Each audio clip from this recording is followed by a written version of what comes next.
حسن رضا پاشا صاحب بتائیے گا کہ جسٹس یا آفریدی کیا تمام سینئر ججز کو ساتھ لے کر چل پائیں گے اور کس طرح سے اب ان کا پیٹرن ہونا چاہیے؟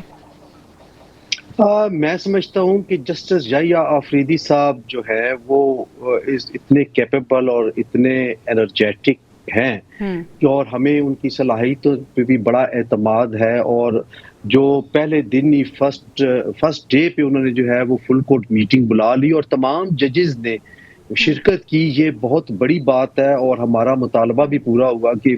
فل کورٹ میٹنگ بلائیں، اور اگلے 2 دنوں میں پھر فل کورٹ میٹنگ ہونے جا رہی ہے. تو 2 چیزیں ہیں اس میں. ایک تو یہ ہے کہ جسٹس منصور علی شاہ صاحب کی شرکت، جس طرح معزز پینلسٹ نے فرمایا، وہ اور انہوں نے اس پہ ان پٹ بھی دی، اپنی رائے کا اظہار بھی کیا، اپنی تجاویز بھی دی. یہ بڑی خوبصورت بات ہے اور اپریشیٹ کرنا چاہیے جسٹس منصور علی شاہ صاحب کے اس کنڈکٹ کو. اور بہت ساری افواہیں دم توڑ گئی ہیں کہ وہ استعفیٰ دے دیں گے، وہ چھوڑ دیں گے. میں سمجھتا ہوں کہ ان کو اس کے اندر رہ کے اپنا رول پلے کرنا چاہیے. اور دوسری بات جو ہے وہ یہ ہے کہ جو ججز کا خط و کتابت کا سلسلہ شروع ہو گیا تھا، اور آپ کو ایک بات بتاؤں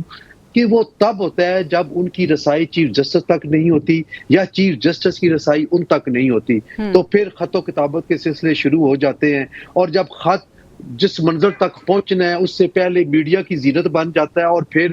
کیا سرائیاں شروع ہو جاتی ہیں، اور جن تک جاتا ہے ان تک پہنچتے پہنچتے وہ اتنا کنٹروورشل ہو جاتا ہے کہ پھر اس کا جواب کا انتظار بھی ہوتا ہے. تو ایٹ لیسٹ یہ ہو گیا ہے کہ وہ خط و کتابت ختم ہونے سے تمام ججز کو یہ موقع ملا ہے کہ اگر کسی پہ کوئی آبجیکشن ہے یا کوئی اپنی تجاویز دینا چاہتا ہے تو وہ وہاں فل کورٹ میٹنگ میں بیٹھ کے وہ آبجیکشن بھی کر لے، اپنی تجاویز بھی دے دے. تو یہ بڑی خوبصورتی ہے. اور جسٹس یا آفریدی صاحب، میں سمجھتا ہوں کہ انہوں نے برائٹلی ایک اقدام اٹھایا کہ انہوں نے فل کورٹ میٹنگ بلا لی. اور آج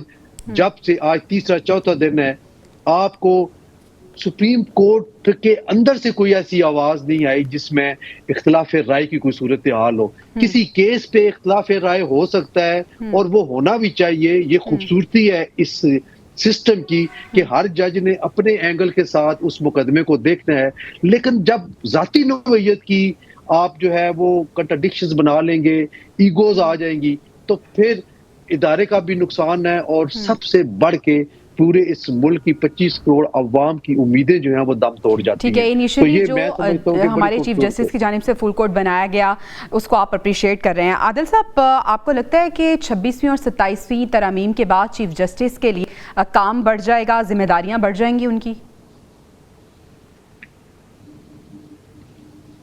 دیکھیں، میں جیسے ابھی آپ کو کہہ رہا ہوں کہ چونکہ نیا عدالتی سسٹم ہے، جب تک آئینی بینچ کی تشکیل نہیں ہوتی، کون سے ججز جو ہیں وہ پک اینڈ چوز ہوتے ہیں، اور اس کے بعد جو کام کا برڈن ہے وہ کس طرح سے ڈیوائیڈ ہوتا ہے. ہم نے ابھی کچھ دن پہلے دیکھا کہ بہت سارے ہمارے معزز سینئر ججز نے وہ کیسز آئینی عدالت کو بھیج دیے. تو آگے جو وکیل ہے وہ کس طرح سے کورٹ کے اندر بیہیو کرتے ہیں اور آگے سے جج کس طرح سے ریئیکٹ کرتا ہے، یہ بہت سارا ایک تسلسل ہے چیزوں کا. جس طرح چیزیں یہ کورٹ پروسیڈنگ میں معاملات چلیں گے، نیا عدالتی سسٹم میں چیزیں جو ہیں وہ چلنا شروع ہوں گی، اس کے بعد اندازہ ہوگا کہ معاملات آنے والے دنوں میں کیسے چلیں گے. ججز گو کہ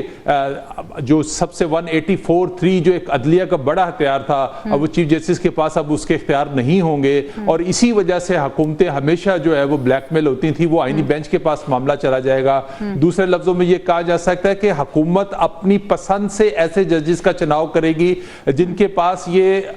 اختیار ہوگا کہ وہ حکومت کی جو ہے وہ اس کے اوپر سوال اٹھا سکے. لیکن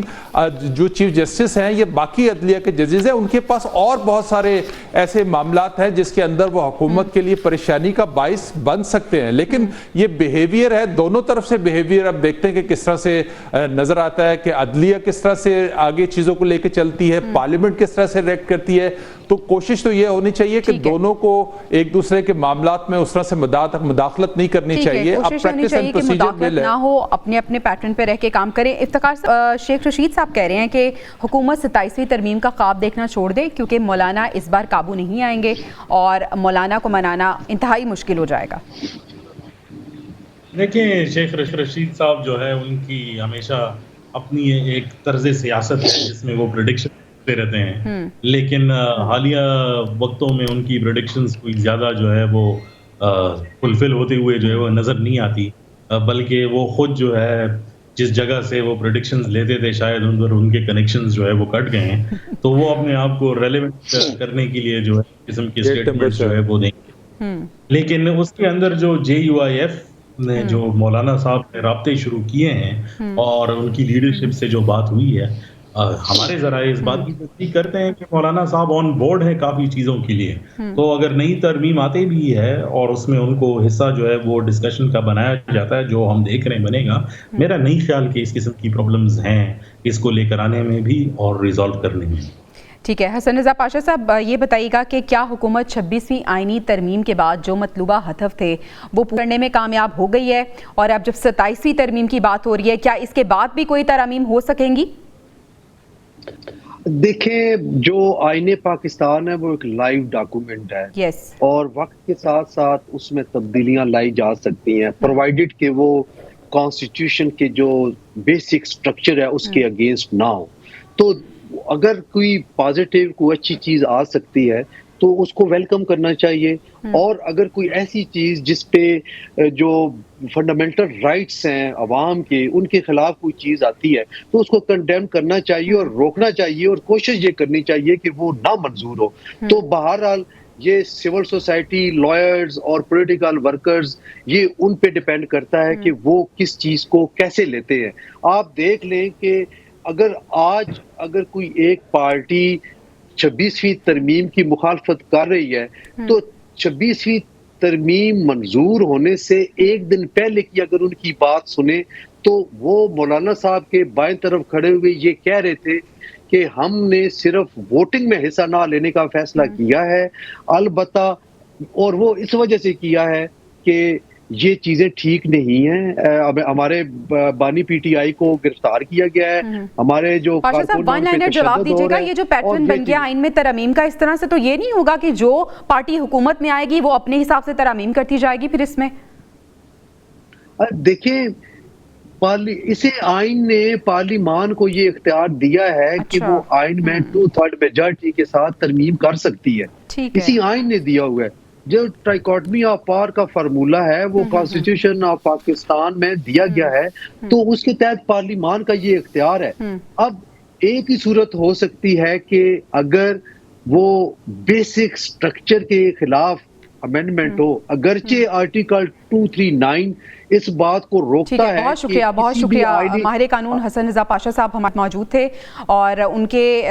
حوالے سے یہ بھی بات کرتی جاؤں کہ انہوں نے بڑی امپورٹنٹ ایک بات کی ہے کہ آئین میں پارلیمان کو یہ اجازت موجود ہے کہ وہ ترامیم کر سکتی ہے، اور وہ ترامیم جس پہ رضامندی ہو وہ ترامیم ہو بھی سکتی ہیں. بہت شکریہ.